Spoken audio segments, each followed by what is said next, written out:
Good afternoon, everybody. We're here for another episode of Dispatches from the Energy Transition, episode number 14, the untapped potential of floating solar.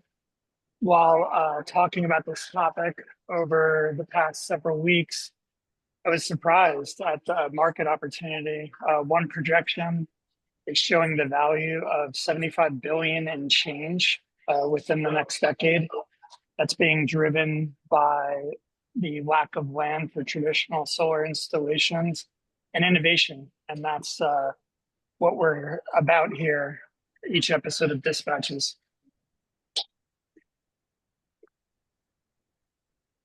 My name's Robert Cross. I'm the principal of Outfit, a design studio that helps accelerate the energy transition through visual storytelling.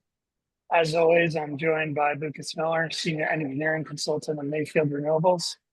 How are you today, Lucas? You ready to tackle this episode?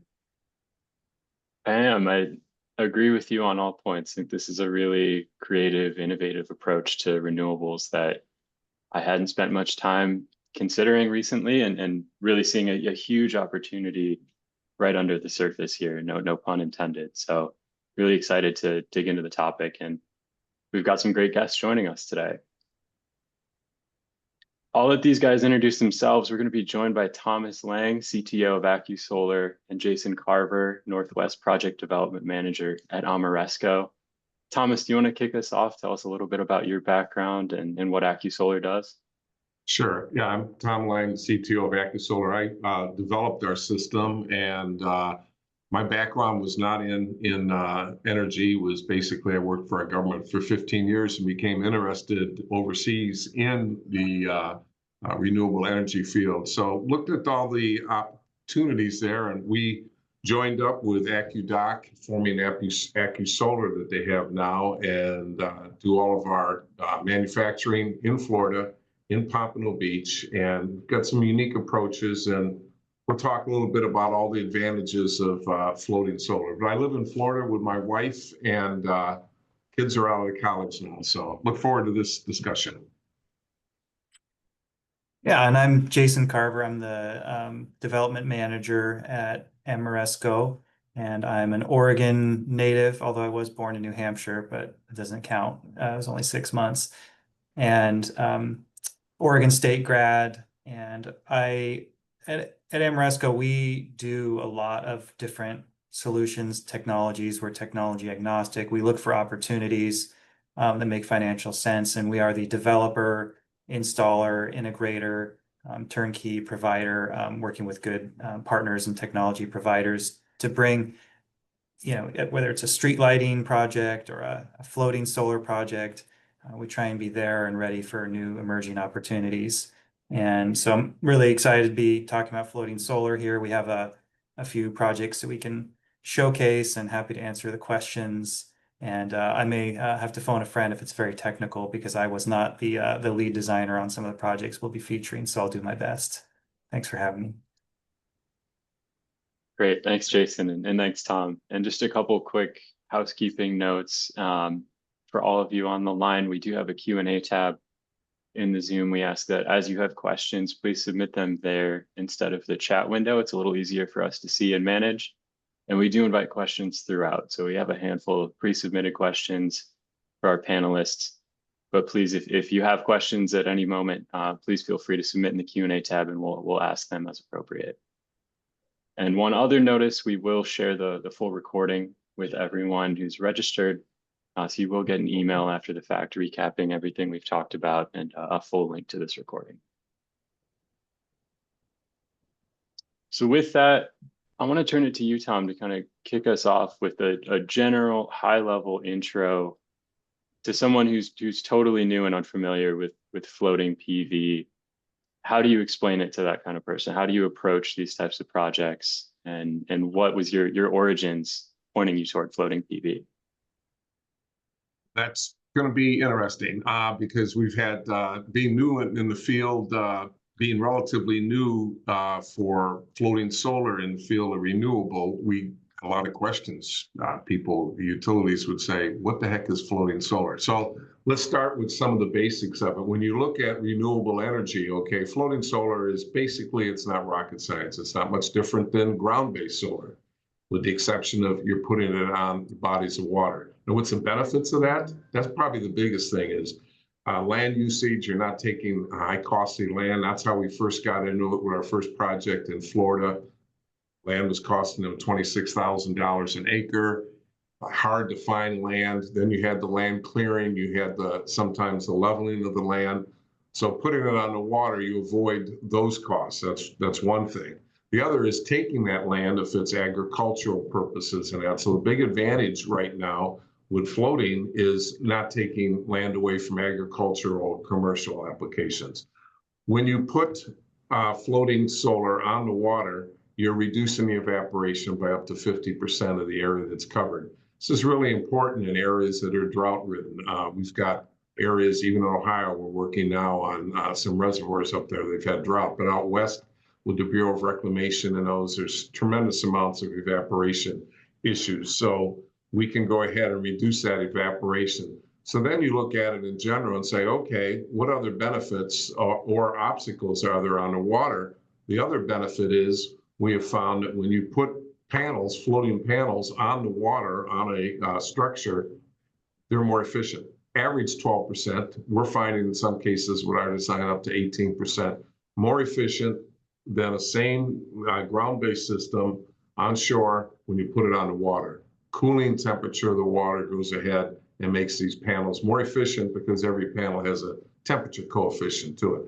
So now we're looking at, you're not taking the land, you're on the water. Now, what are obstacles? Well, you're going to have to anchor them. It's different. You use anchors. Think of it as a floating structure out there, or like your boat, or we call ours like an aircraft carrier that's out there. So you want to anchor it so that it's not going to be susceptible to issues when there's hurricanes and that we have to meet hurricane wind requirements.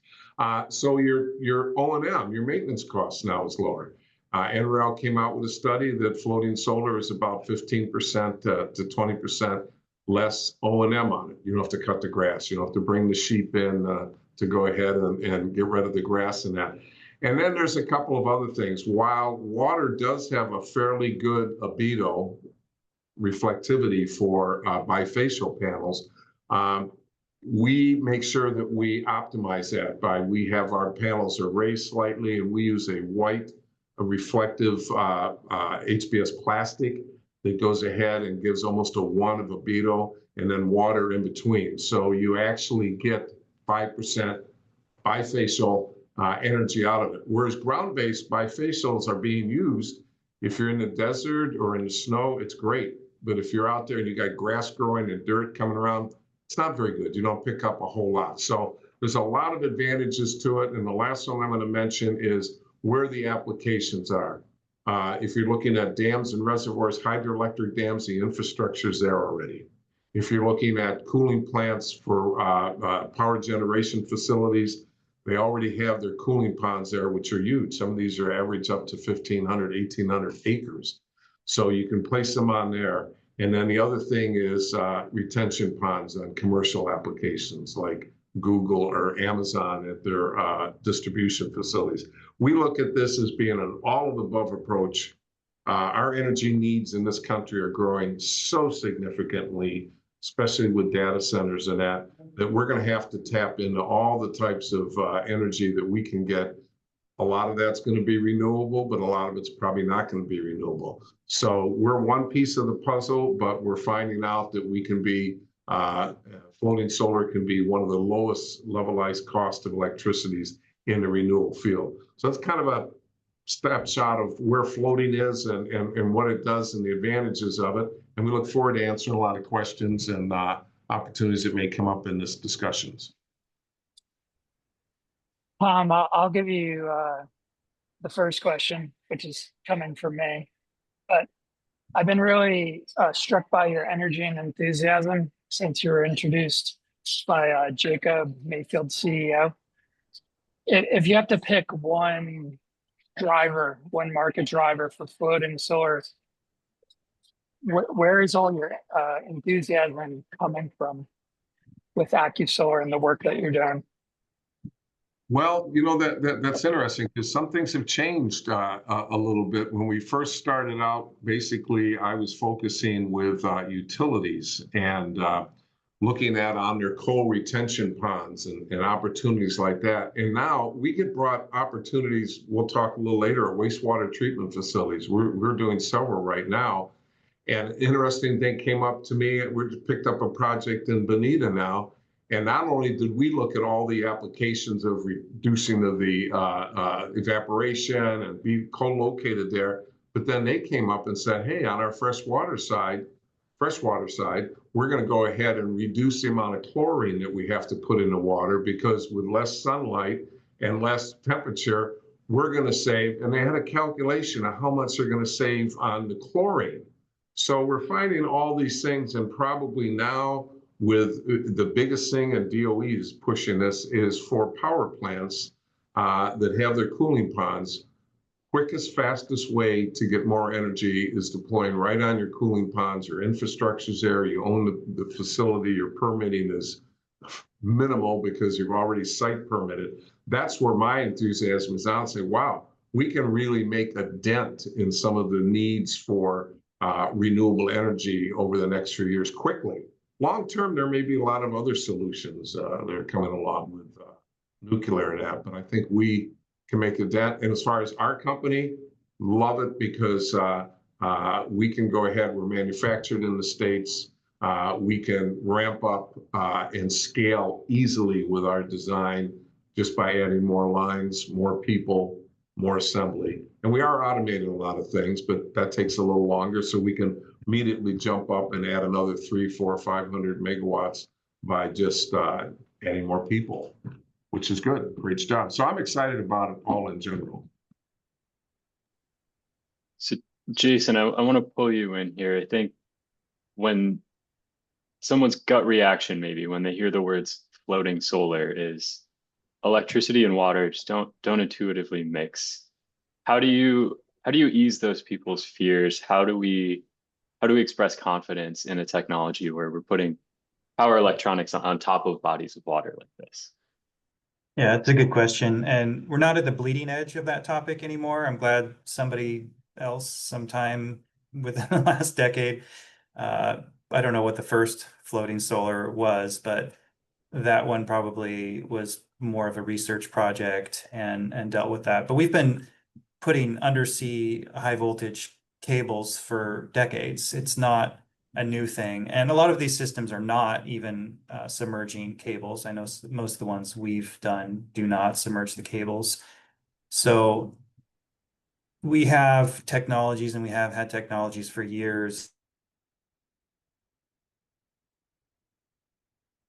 Whether you're sitting on water or whether you're just prepared to handle a rainstorm and wind-driven rain, I don't think there's any new inventions or new technology that that need to come into play. It's just an integration of technologies that already exist. And I don't know of any issues that have come from this. So I think that we just see enough of it happening, and we've taken the steps to be overly cautious because we don't need to be over-regulated by people making mistakes and cutting corners. That has not been what has slowed these down. It is almost always the first question that people ask, but it's often a good conversation. We don't want to minimize any of the concerns about any of our projects, but it is one that has fairly easy answers from a technology standpoint and a proven track record of how these work. And every project is different. If it's on the ocean, if it's in a pond, if it's in a body of water that has a velocity to it, every one of these needs to be considered, because you could develop a short and it could short across the water. And so you want to have many layers of safeties in place. We're not putting these in adjacent to swimming areas and things like that. The low-hanging fruit in these projects is areas that generally hugely benefit from that shade, like Tom was talking about. They're not in areas where it's a compromise, recreational or wildlife benefiting body of water being converted. So typically it's a better situation when we're done, even considering that you're having to put voltage either above or through the water. And again, that is not new, but we want to look at everyone and every situation. and take that feedback from the stakeholders to make sure that we're addressing the concerns. I'm gonna interject with an audience question here. Feel free to submit them in the Q&A as well, but we had quite a few before the episode. This is from Lauren White, a renewable energy consultant. I was thinking about this growing up down the Jersey Shore, just thinking about how this might work. Isn't water susceptible to storms, waves, tides, passing ships? So how does that aspect work? Because we can't control the ocean, as an example. Well, that's a good one. The one thing I mentioned in the introduction here was anchoring. Okay, the only difference you really have is when you're doing ground-based, you're putting your pillars, pylons into the ground and the whole bit. Obviously, you're subjected to the wind. Ground-based systems can have galloping concerns, depending on they're 5 feet roughly above the water, above the ground, I should say. So what we look at anchoring in our systems is you're going to have changes in water level. So you use an anchoring system. We use either a C-Flex or a Haslett anchoring system that's like a bungee cord. So it basically, it's stabilizing and securing that array, but it's allowing for the increases in water level. Now, these systems are tuned to the changes in water. So if you're in a facility that can optimize and says we're going to have 12 or 15 feet changes in water level, you want these, we call them like a bungee cord is what they are, but they're tuned so that you're not going to have the system underwater and you can keep it stable there. One thing that's unique about, there's a couple of different systems out there. One is more individual floats that are tied together and more like rafts and a bunch of kayaks tied together. When you get small ripples of waves, they're fine. If you're out on a kayak, they're fine. They ripple right through. When you start to get into higher waves, you start to develop wave patterns, and you can get a porpoising effect that we call it. Our system is a stable array, aluminum, large, almost like a barge. When our system's together, it's like an aircraft carrier. So no different on the water that it would be on a big boat. Obviously, the higher the waves, the more movement you're going to have. So you have to take that into consideration in your anchoring. I think that out on the ocean right now, there is a company that's out of Europe that is working on something. They're going to use our floats, but they want to do it on the ocean. We're looking at a country down in Latin America. I'm not sold on that yet, and I'll tell you why, because obviously, water on the ocean can go from 2 feet waves to all of a sudden 30-foot waves. And why do that when there's such low-hanging fruit on there, cooling ponds and that? We just went through a hurricane in Tampa at one of our sites. They probably had 4-foot waves on this pond here, 2.5, I was exaggerating, about 2.5 feet waves. And there was no issues with it. So yes, you've got to take into consideration some places are going to make it problematic. You're not going to want to do it. You're not going to want to do it in Lake Erie. We'll be talking a little bit later on in cooling effects. You're not going to want to do it in Lake Erie, whereas that lake starts to cool, starts to freeze. On the shore where I lived for a long time, you'll have buildup of ice and waves will just freeze it. You wouldn't have a system there. It would be destroyed. Just like you wouldn't put a nuclear reactor right on a fault, although they have done that before where they've had earthquakes. But anyway, but good question. And, there's no one solution to all of them. Sometimes it's going to be good. And some places we would say, no, doesn't make sense. So you mentioned there, Tom, that, there's, as always, with ground mount, roof mount, et cetera, as well, there are some go-ahead projects and some no-go projects, right? It is not by any means a one-size-fits-all approach. But I think one interesting stat that we came across in our prep for this is that the United States has perhaps the most potential solar resource, floating solar resource of any major market in the world. I'd love for you to maybe expand a bit on that, Thomas. So we have on screen here a list of some example applications for floating solar, by no means a comprehensive list, but how do you see that potential, Thomas? And what do some of those ideal sites look like? Well, there's a study that just came out last summer by NREL and Department of Energy, and it did a study of all the federal reservoirs across the country. It's a great study. I mean, it's one to look at. And they came up and they said by utilizing just federal reservoirs, okay, that about 20% of those, the ones that they selected that didn't have large recreation on them and that kind of stuff, you can meet all of the future needs of renewable energy just on those federal areas, okay, which is great. Then on the consequence, the Congress passed a bill here that was called Save Our Reservoirs Act that mandated the Bureau of Reclamation and also the Army Corps of Engineers to find utilization of these on the reservoirs. Obviously, that was promoted by evaporation. Let's reduce it. We have a large amount of quarries in this country. Mining, I'll be out in Arizona here in about 2 weeks with one of the largest mining companies in the country. We just signed a deal with one that we just put in starting now, and Ameresco is going to have some price quotes back to us here next week on doing a large array at that same quarry that we have down in Florida.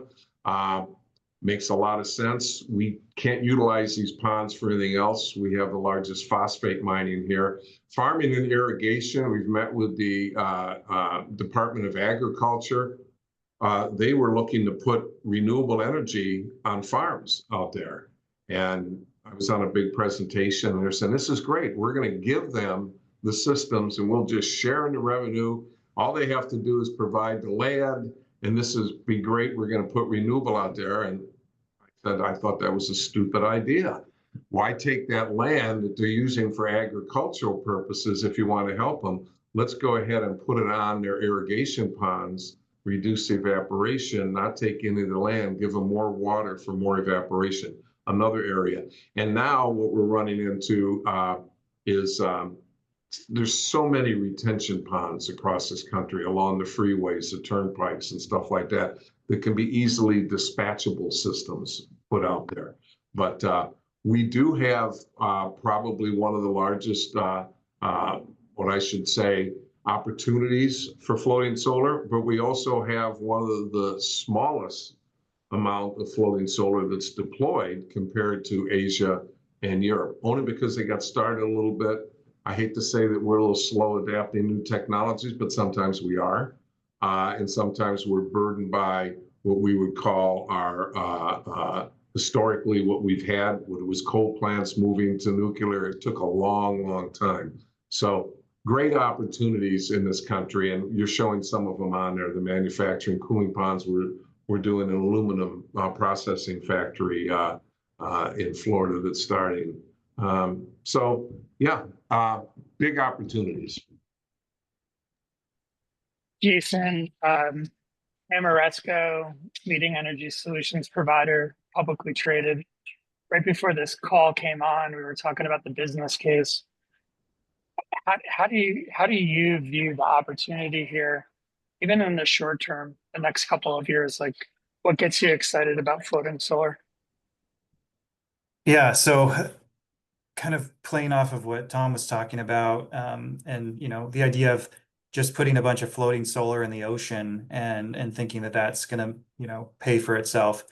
It's not really a brute force type solution. It's not just we need the power, put it anywhere, connect it, and that's going to pay for itself. So you really have to be solving multiple problems when you do this. And there are so many situations where you would probably put a float like this anyway, whether it's to shade, whether it's to connect monitoring equipment. So we look for opportunities where you're solving multiple problems, where you're reducing the amount of chlorine you need to treat drinking water, where you're creating shade to reduce algal growth in a body of water where you really don't want that. So because this is such a new emerging solution, the low-hanging fruit is very plentiful. So in the next few years, we're going to start picking that low-hanging fruit. I think it will take quite a while till we get to the point where things like public opposition or economics start to get in the way. And of course, we've got to battle with, different incentives that might come into play through tax credits expiring and things like that. So, all that's in play, but I think because there's so much low-hanging fruit where you're going to be solving 2 and 3 problems at a time, and every problem comes with a different funding source. So there's different funding sources for water and wastewater, for Defense Department needs some of these for resiliency. So with those different problems you're solving, with the different funding sources, there's likely to be a pretty good market in the near term. And when that combines with favorable economic conditions and favorable incentives, that's where you really want to be positioned. And I think Ameresco and some of our partners that we work with, like Tom, are going to be in a good place to really take off when this growth really hits. How exactly that's going to go, who knows? But we're interested enough that we definitely want to be at the forefront. Jason, I want to touch on this a bit. You and I, along with Lucas, are going to have another presentation in person in Bend. We'll get to that at the conclusion of this episode.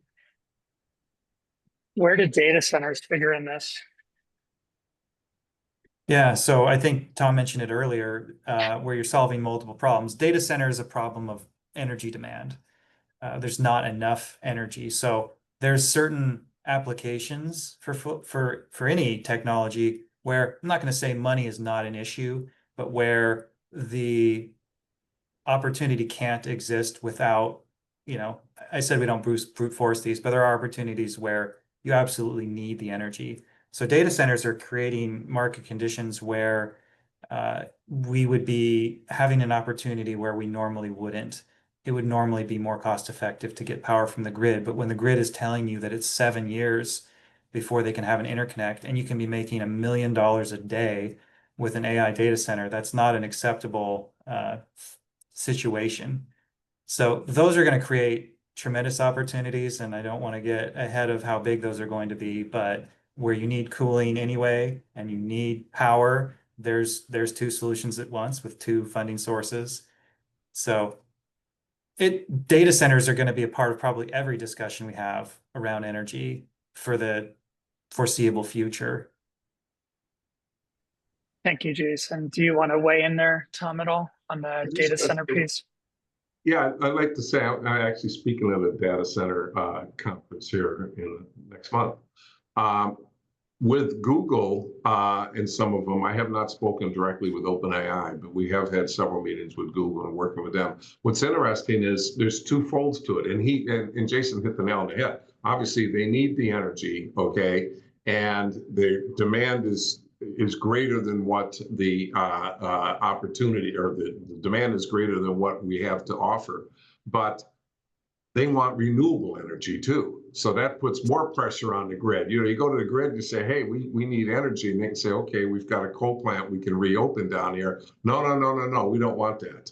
We have to have renewable. So the big ERCOTs and that are out there, PJM, they're buying power from Canada, okay, renewables to bring back in to sell wholesale to Google and the places. So what Google's looking at in the other data centers is twofold. One, what can we own ourselves, putting it right on our facility there?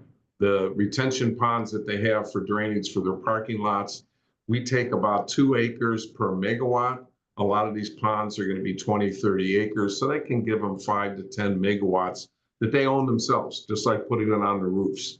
They're trying to maximize that. They'll do roof mount. They'll do parking garages where they'll do parking lots, carports, I should say. And so that's one thing that they own it. But that can only be, that in most cases, and I've looked at all of them, some of them had no water areas that were really feasible. The other is the demand on the wholesale side.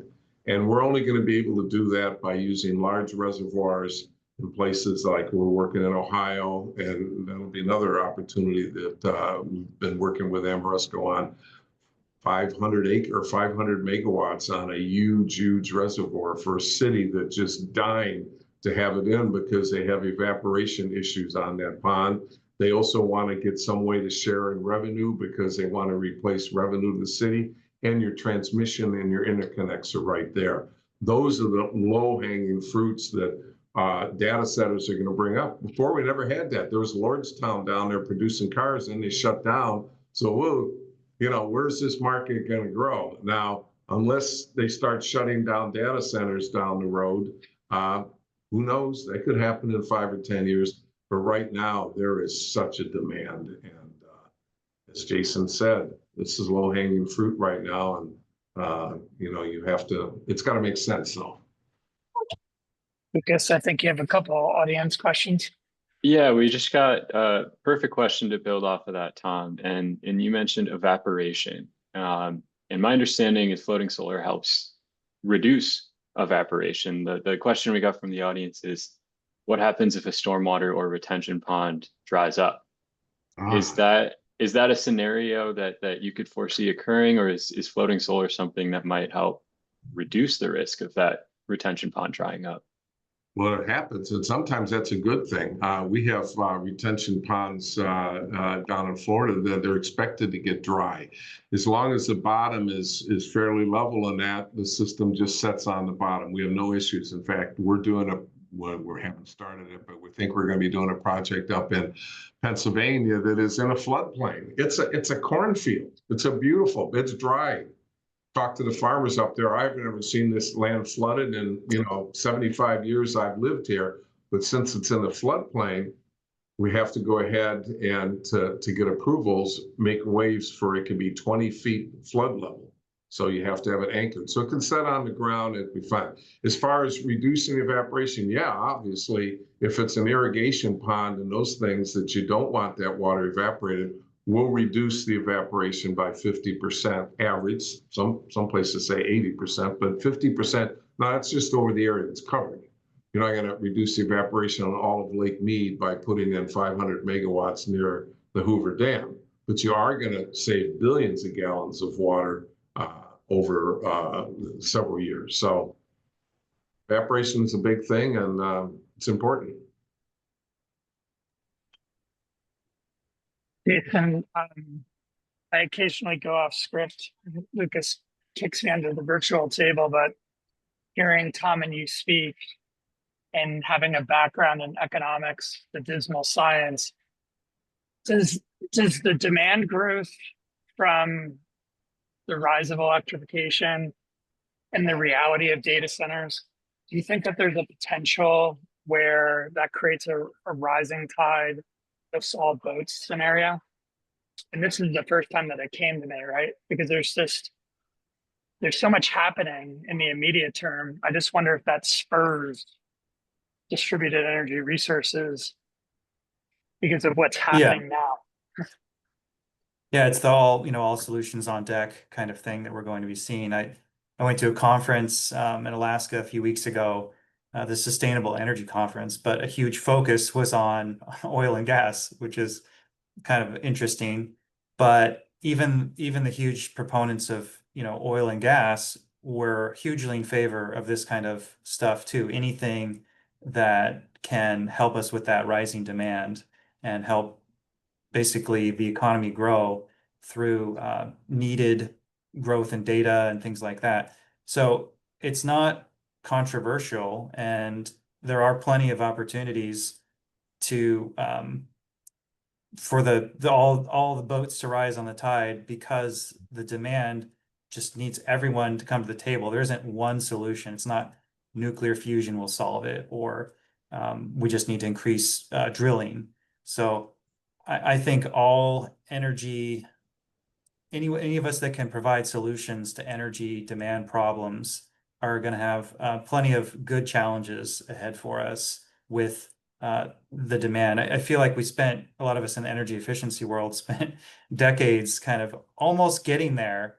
We almost are at the point, like in California, where we're hitting peaks using renewables and not building new fossil fuel plants.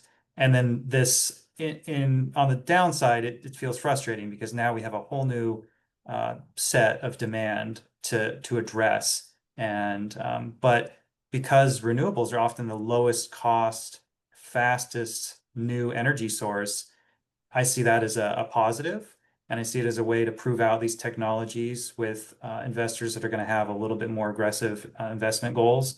That's going to help people that have shorter payback requirements, like in the public sector. So, yeah, I'm looking at the positive side of this demand driving growth in every sector, but obviously we have an eye for the renewable side. Something that both of you mentioned in our prep calls was this quote unquote all of the above approach, right? So floating solar, as we've discussed, can provide maybe a sneaky amount of power for a site, but looking at a lot of the examples that we have on screen, there could also be room for a ground mount or a roof mount on a water treatment facility, let's say. So I'd open this up to either of you, but are you seeing any projects using that all of the above approach and Yeah, any examples you can point to? I'll jump on this quickly, and I know Tom's always got so many great examples too, but we have one water customer right now who we're doing 3 phases of work. First phase is under construction right now, and it's a roof mount with battery backup for their admin building, because if that building goes down, they can't control the storm water and things like that, and they're at risk of flooding. So this creates a really important resiliency piece. And the roof was available, south facing, might even be standing seam. It's one of those ones where you can't believe there isn't solar already, so you're happy to find it with a customer. That's phase 1. Phase 2 is going to be a ground mount system that is, you have to find like I said, multiple solutions. So this helps them with their demand charges. It helps them meet the need of the plant without getting new interconnects. So it's a project that has 2 or 3 funding sources and is extremely viable. And then phase 3 that we're moving into design on is the floating solar, and that solves the problem of evaporation. It solves the energy problem. So in one customer, we have all of those solutions employed. I just thought that was a great example, so I wanted to spit that out before I hand it to Tom. Yeah. Well, we got the same thing. I mean, we've got a Seminole State, a college, the same thing on the roof. They're trying to maximize. They had a thing to get, a lot of these players already have programs to be 100% renewable by 2028, 2030. And they've tried everything. UCF is another university down here. Obviously, they didn't have any water there, so we tried to help them what we could. But they did roof mount. They were trying to do ground mount, and the athletic department said, no, we need that field for soccer. So they came to us. They go, how about, I go, this dinky little pond that happens to be right in front of their admin building. I said, yeah, we can get a couple of megawatts out of there. We're doing a village in Ohio. They've already started, just like Jason said. They did roof mount. They also have a university, a college at that city there. And then phase 2 will be ground mount. And then phase 3 was to be floating. What's interesting happened, though, is the ground mount ran into some permitting things, some runoff, water runoff, and that kind of stuff. They asked us, well, what's going to be the delay? How long can you do floating? So we can come in, we'll start in 2 weeks. We can start. So they're all looking at all of the above, and I think that's a smart approach for them. The other is the synergy now with the coal plants. These coal plants are staying open. They're going to stay open now, which maybe wasn't going to happen a year or 2 ago. TVA's got 4 right now that we're in the phases of being shut down. So what we can do is you can increase that plant. Say it's a 600 or 700 megawatt facility. Their cooling ponds, you may be able to put another 200 or so megawatts of renewable. Now you've used the same interconnection. They're basically, their infrastructure's there. So great synergy by working together with them. And that's kind of all above. That's coal and that. I'll give you one last example. We're on a cooling pond, has floating solar in Florida, Duke Energy, and one of their plants that just with small, what started with, we're looking to put probably 75 megawatts at that.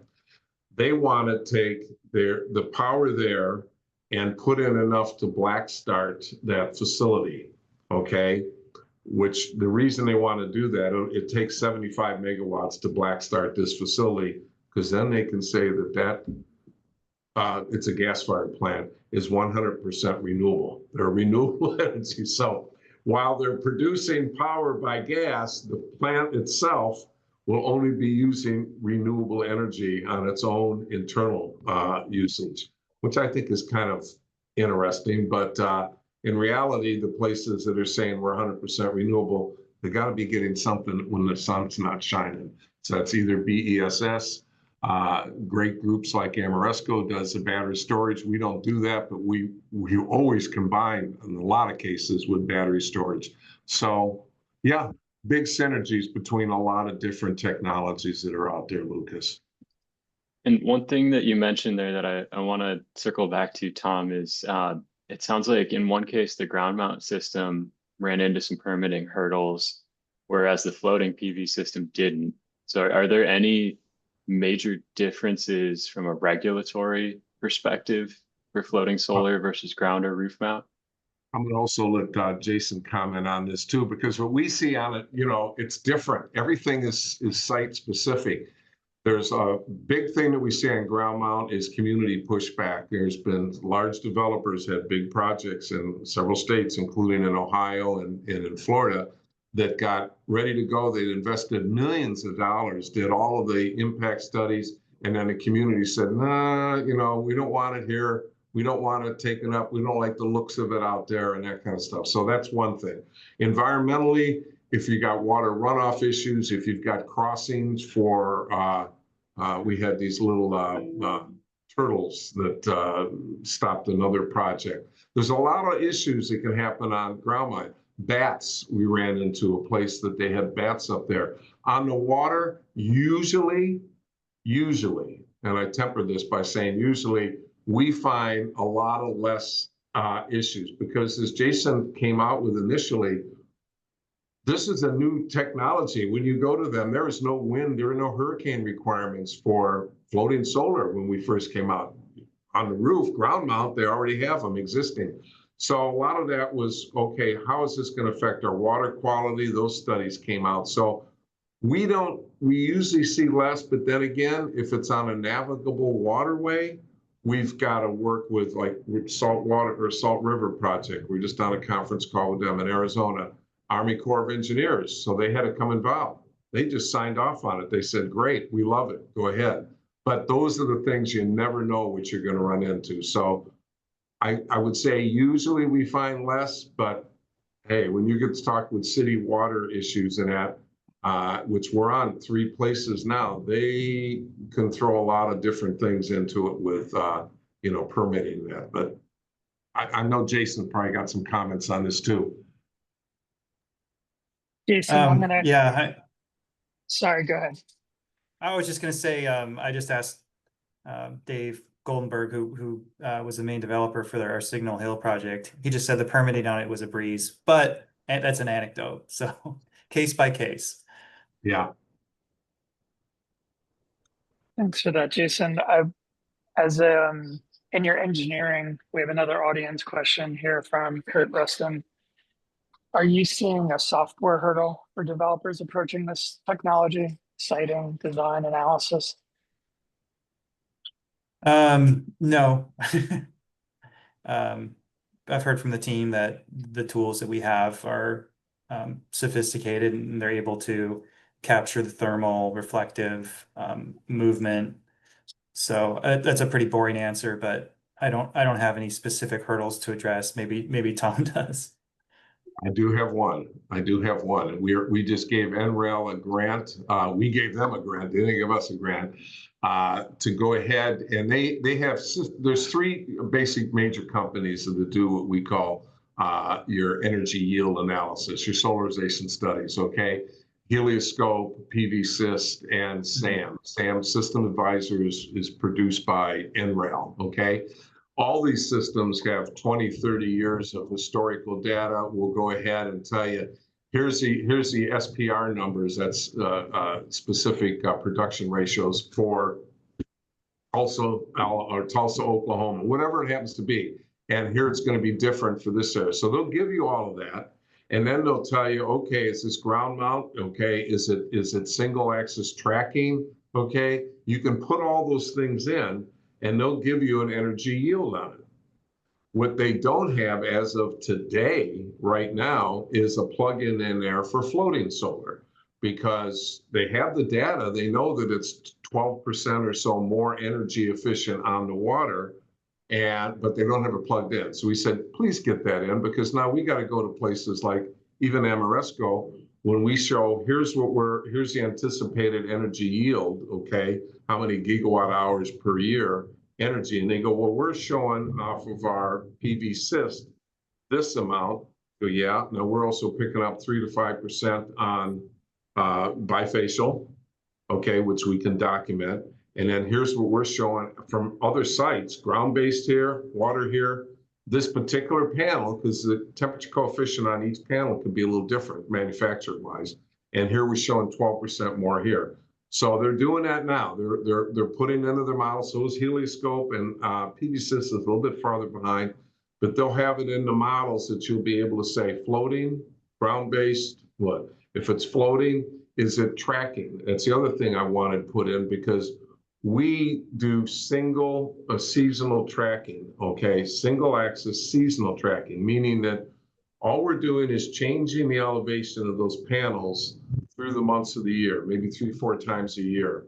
As the sun moves farther south, instead of being fixed at 10 degrees or 12 degrees like other systems may be, we'll raise that panel up and we'll maximize the energy yield on that. We're showing in Florida, and that's easy to run the studies, because you can run it 5 times a year with different panel elevations, 8% energy yield increase. Same studies that were done previously when they did tracking systems on ground-based systems to say, here's what we can pick up on energy yield. But that's got to be documented, because these systems all have to be bankable. They got to show bankability, and have bankability, you know, you've got to be able to go ahead and demonstrate energy yield. And so that's the only thing that I see on the software side. He's right. We used our CAD drawings and everything. That's pretty easy, get our geotech done, but, and we don't do that. We'll run it. And then once it gets to a developer like Ameresco, they'll take ours and they'll say, thank you. And then they do their own real work from there. And, because they've got to verify everything. So one question that we got repeatedly, both ahead of time and in real time in the Q&A tab, relates to wire management. And I'm not sure, Jason or Tom, which one of you wants to take that, but how do you approach wire management when you're thinking of a floating solar system, and how's that any different from, let's say, a roof mount ballasted system? Yeah, it moves. That's the difference. So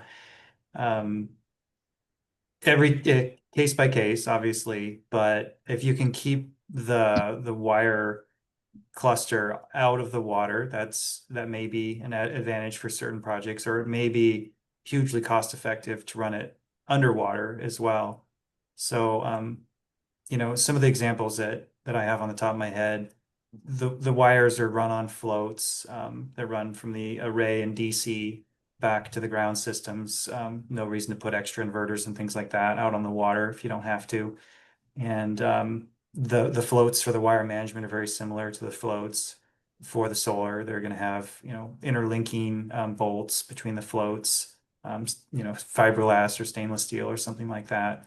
And they're going to allow the flexibility along with the tethering system to allow the system to change in elevation and compensate for waves, whether, you know, in some cases it needs to rest on the bottom of the reservoir like we were talking about, or be prepared for a max condition. You got to look at the life cycle of what's possible, extreme conditions, what's happened in the last 100 years, and multiply that by 20%, and that's what we're ready for.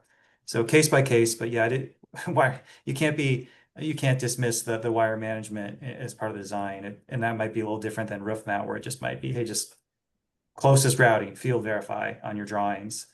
Water, you're going to want to be a little more deliberate, because you have to order the materials to keep those things where you want them. We took a good approach to that, I think, and we looked at this because we've had a lot of issues that have come up on systems that are out there in the water.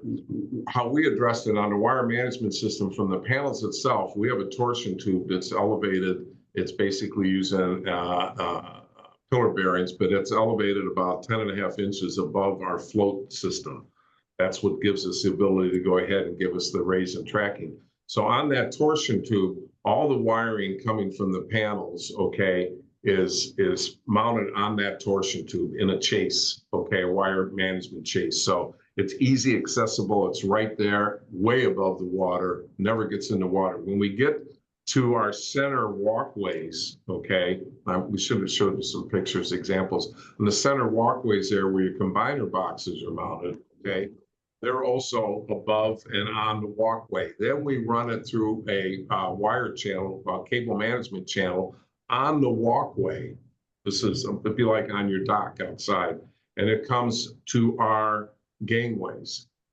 We have examples that show that the gangways, we did not like the idea, like at the first site was done, floating them on the floats, okay? Thought that could be problematic. So the way our gangway works is it's no different than at a marina where the gangway, as the water level drops down, the gangway's on rollers and follows along on that center thing. So we have what we call the slack in the lines to accommodate for any changes that's anticipated in the water level. So all those cables go right up through the gangway, right underneath the gangway, which is an OSHA-approved gangway with railings on it. And so it makes it nice and clean. You come out on the shore to your inverters. So we've had a lot of issues with companies saying, well, what's going to happen with the wire management? And areas where there were problems with it. So we looked at it, and I think we've got a really good solution on wire management. Although we don't do the wire, the electrical side of it, that's going to be up to Ameresco, but we'll definitely give our input where we think it's needed.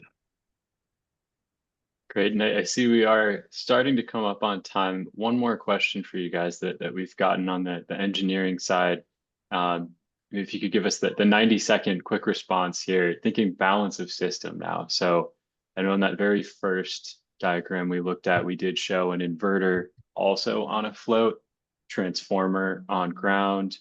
I'd imagine there are many different variations of which components could be on floats versus on land. Is there any simple way to think of a balance of system for these floating solar arrays? Is there any kind of generalized theme that you guys see in what goes on the water versus on land?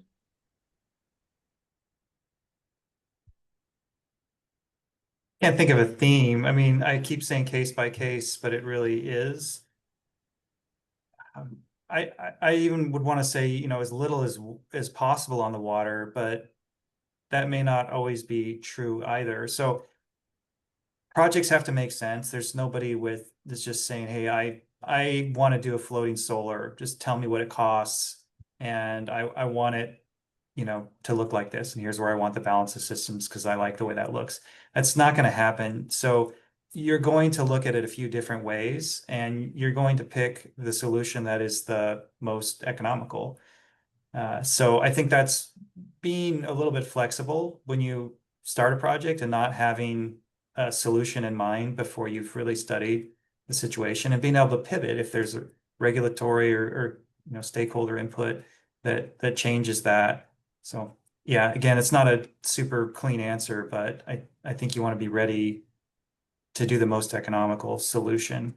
You know, the least amount of materials purchased, the easiest to install, the safest, and that's going to be your solution. Jason hit it nail on the head. I mean, it's always an economic issue. It's the old inverter, central inverters versus string inverters thing. We have a project we're going to do now because of space. There is no place to put the civil for the inverters on shore. We can do inverters floating. It doesn't matter. The inverters can be out there. AccuDock, not so much Accusolar, but they did a project for Duke Energy with transformer, a big ass transformer floated out in a body of water. So that can be done. I think what he says, what's the most cost effective? What's going to be the least problematic when it comes to O&M and maintenance? But balance of system is what we always look at. How can we, you know, lower the balance of systems costs? So we do a lot of our manufacturing assembly in-house. So when it goes to the site, it's already assembled. You take it, you put it in. Let's lower that other step there. let's also look at warranties and things. So we do a 25-year warranty. So there's a lot that comes into the balance of systems, but you know, as Jason says, every site's going to be a little different. Speaking of sites, Jason, as we're winding down here, this is the Ameresco project, Signal Hill water treatment plant. Talk to me about this, kind of wrapping this up here. Sure. And I think I can address some of the audience questions too with this. I was trying not to rehearse this so we could go with the vibe of the conversation. One of the questions was, do we have to be putting megawatts of this? And no, looking at a 500 kilowatt AC system here, that was very cost effective. It was funded in part by the utility through a grant program, and also through, I think it might have been a state grant, but there were several funding opportunities for this, and it's small scale, and it worked out fine. So this wasn't a major utility scale project, but it can go up to megawatts. So this was a smaller one. So you can definitely do that. Questions around anchoring and things like that. You can see the concrete blocks all around this. This is a retention pond for bringing the well water before it's passed through the treatment plant for that water district. We couldn't do ground penetrations because it has a liner, so it would penetrate the liner and cause seepage to the bottom. So in this case, we had to use a shore-based concrete ballast anchoring system, and you can see the wire management, which looks kind of like a little wavy bridge off to the right side of the array. So those were some of the key features. You know, we learned a lot of lessons doing this, had a lot of fun. It was a great project. We had the ribbon cutting was, you know, fantastic. Just everybody celebrating the win for them. What's really cool about it is it offsets 90% of the consumption of electrical power to that facility that creates the clean water. So it's a way to kind of take an asset from that water district and just say, we don't need to worry about the energy there anymore. And that was the right size solution for them. That was the solution that reduced evaporation to, you know, cause another solution, you know, multiple solutions at one time to make it work. So it's just an example of a quality, you know, easy to understand project that we're really proud of.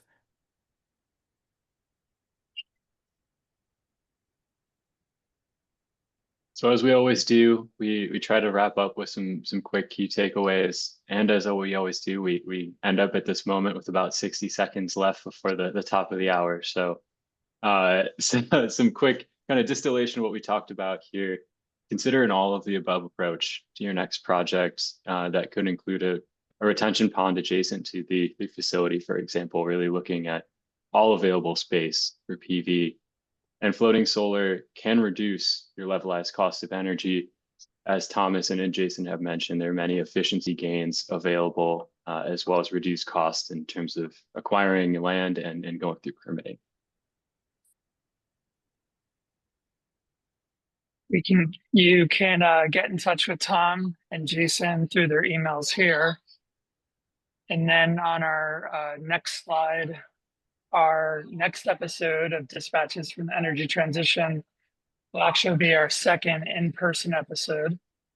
For those of you that want to see a really robust program focused on AI and data centers, we're going to have 3 segments, fireside chat on AI-driven demand for computer energy. Our dispatches will focus on meeting energy demand for data centers, and an Ask Mayfield Anything on commercialization of microgrids, along with 6 lightning talks. Lucas, myself, Tom, and Jason will all be in Bend, Oregon in a couple of weeks for the first Great Transformation, Energy Innovation in the Modern Grid. We have a couple dozen tickets left if anyone else is interested in attending. And thanks to everybody for showing up today. Thanks for the opportunity. Same here. Thanks. Hopefully I answered some questions for you. Thanks, everyone.